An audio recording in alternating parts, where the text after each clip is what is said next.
एक महत्त्वाची बातमी, भाजप सदस्य नोंदणी करण्यामध्ये कार्यकर्ते अनुत्साही दिसून आलेत। त्यामुळे वरिष्ठ नेत्यांनी आता या उदासीन कार्यकर्त्यांची गंभीर दखल घेतली आहे। स्थानिक स्वराज्य संस्थांच्या निवडणुकांमध्ये आता तिकीट वाटप करताना विचार केला जाणार असल्याची माहिती आहे। भाजप वरिष्ठ नेत्यांकडून स्थानिक पदाधिकाऱ्यांना हा इशारा देण्यात आलाय। अधिकची माहिती जाणून घेऊयात आमचे प्रतिनिधी विनायक डावरुंग यांच्याकडून। विनायक, काय अधिकची माहिती या संदर्भात?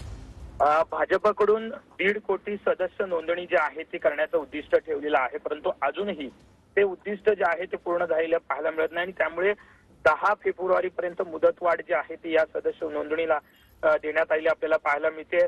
सध्या आपण जर पाहिलं तर 50% उद्दिष्ट जे आहेत म्हणजे 75 लाख नोंदणी जी आहे ती झालेली आहे, परंतु अजून हे उद्दिष्ट साध्य होत नाही। त्यामुळे वरिष्ठ नेत्यांनी आता कार्यकर्त्यांची दखल जी आहे ती घेतलेली आहे। कार्यकर्त्यांना थेट सांगण्यात आलेलं आहे की सदस्य नोंदणी जो करेल त्यांना स्थानिक स्वराज्य संस्थांच्या निवडणुकीमध्ये तिकीट वाटप करताना विचार जो आहे तो केला जाईल, अशी दम जो आहे तो साहजिकच नेत्यांकडून देण्यात आलेला आहे। कारण जे उद्दिष्ट ठेवलेलं आहे ते उद्दिष्ट भाजपकडून साध्य होताना दिसत नाही, त्यामुळे ही दखल जी आहे ते वरिष्ठ नेत्यांनी घेतली आहे।